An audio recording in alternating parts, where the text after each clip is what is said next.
आज के टॉप 5 में आप देखेंगे देश और राज्य की खबरें। तो खबरों का सिलसिला शुरू करते हैं हेडलाइन से। एलपीजी सिलेंडर से ग्राहकों को लगा बड़ा झटका। घरेलू गैस के साथ साथ कमर्शियल गैस भी हुआ महंगा। पीएम मोदी ने कहा देश की प्रगति में चार्टर्ड अकाउंटेंट की अहम भूमिका। सरकार ने बच्चों पर कोवावैक्स के ट्रायल की इजाजत के खिलाफ की सिफारिश। लातेहार जिले के चंदवा थाना पुलिस ने भारी मात्रा में बोलेरो से गांजा बरामद किया। डॉक्टर्स डे के अवसर पर कोरोना संक्रमित मरीजों के इलाज के दौरान निधन हुए डॉक्टरों को दी गई श्रद्धांजलि। नमस्कार, मैं हूं संदीप और आप देख रहे हैं avianpost.com। टॉप 5 में हेडलाइन के बाद अब खबरें विस्तार से। एलपीजी सिलेंडर के दाम स्थिर होने के बजाय लगातार बढ़ते जा रहे हैं, जिससे उपभोक्ताओं को बड़ा तगड़ा झटका लगा है। इंडियन ऑयल ने दिल्ली में बिना सब्सिडी वाले 14.2 किलो एलपीजी सिलेंडर के रेट 1 जुलाई 2021 से बढ़ा दिए हैं। कंपनी ने एक सिलेंडर की कीमत में 25 रुपये 50 पैसे की बढ़ोतरी की है। इससे 809 रुपये में मिलने वाला सिलेंडर अब 834 रुपये 50 पैसे में मिलेगा। इसके साथ ही 19 किलो के कमर्शियल सिलेंडर के रेट भी 1 जुलाई 2021 से बदल गए हैं। इसके रेट में 76 रुपये 50 पैसे की बढ़ोतरी हुई है और अब यह 1550 रुपये में मिलेगा। ज्ञात हो कि बीते महीने कंपनी ने कमर्शियल सिलेंडर के रेट में 122 रुपये की कटौती की थी। इससे 19 किलो का सिलेंडर 1473 रुपये 50 पैसे में आ गया था। हालांकि उस समय बिना सब्सिडी वाले घरेलू एलपीजी सिलेंडर के दाम में कोई बदलाव नहीं किया गया था।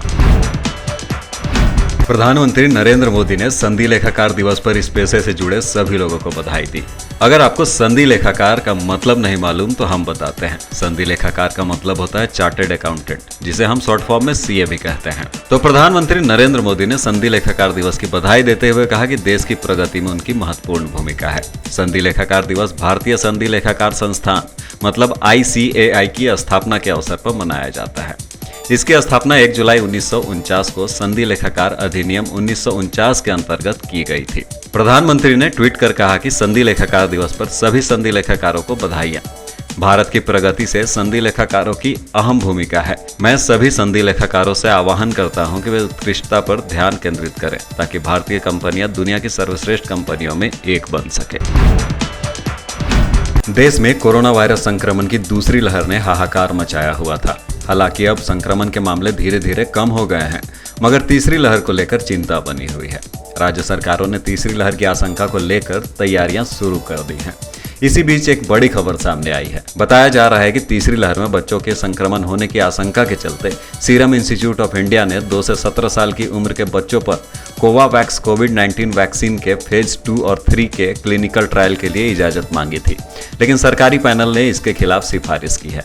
प्राप्त जानकारी के अनुसार सरकारी पैनल ने सीरम इंस्टीट्यूट ऑफ इंडिया से कोवावैक्स कोविड-19 वैक्सीन का ट्रायल पहले वयस्कों पर पूरा करने को कहा है।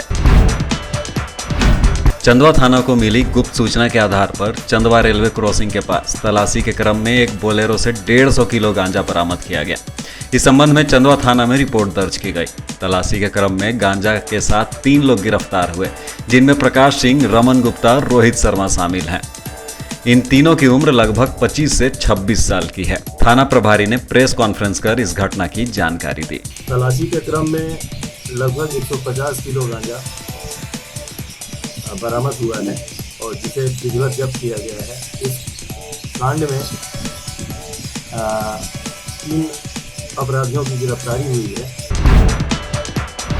देश के वरिष्ठ डॉक्टर व पश्चिम बंगाल के दूसरे सीएम रहे विधान चंद्र राय की जयंती व पुण्यतिथि पर उन्हें श्रद्धांजलि देने के लिए हर वर्ष 1 जुलाई को डॉक्टर डे मनाया जाता है। गुरुवार को डॉक्टर्स डे के अवसर पर बुढ़मू सीएससी कर्मी के द्वारा सीएससी प्रभारी मुकेश कुमार मिश्रा और डॉक्टर पूनम कुमारी को पुष्पगुच्छ देकर डॉक्टर डे की शुभकामनाएं दी। उक्त कार्यक्रम में डॉक्टर मुकेश कुमार मिश्रा ने कहा, फिलहाल कोरोना महामारी से हम और हमारे देश के लोगों को बहुत परेशानी से गुजरना पड़ा। अभी भी संक्रमण टला नहीं है, सावधानी बरतने की जरूरत है। हमारे राज्य के बहुत से डॉक्टरों ने महामारी से पीड़ित रोगियों को इलाज करते हुए अपने प्राण की आहुति दे दी। उन मृत डॉक्टरों को श्रद्धांजलि स्वरूप याद किया गया। इस दौरान सेवानिवृत्ति ANM AR डुंगडुंग को डॉक्टर मुकेश और डॉक्टर पूनम ने पुष्पगुच्छ देकर उन्हें विदाई दिया और उनके सफल जीवन की कामना की। ये जो पैंडेमिक पीरियड में हम लोग के बहुत सारे साथी डॉक्टर्स और स्वास्थ्य कर्मी हम लोग को छोड़ के चले गए हैं, तो आज डॉक्टर्स डे के अवसर पर हम लोग सभी लोग उनको श्रद्धांजलि अर्पित करते हैं उनका बहुत बड़ा योगदान रहा है इस कोरोना में। कोरोना से अभी हम लोग लड़ाई लड़ ही रहे हैं और उम्मीद है कि अभी आने वाला थर्ड वेव में हम लोग कोरोना को हराएंगे। अभी आप देख रहे थे एवियन पोस्ट की टॉप 5 न्यूज़। और भी खबरों के लिए बने रहिए एवियन पोस्ट के साथ।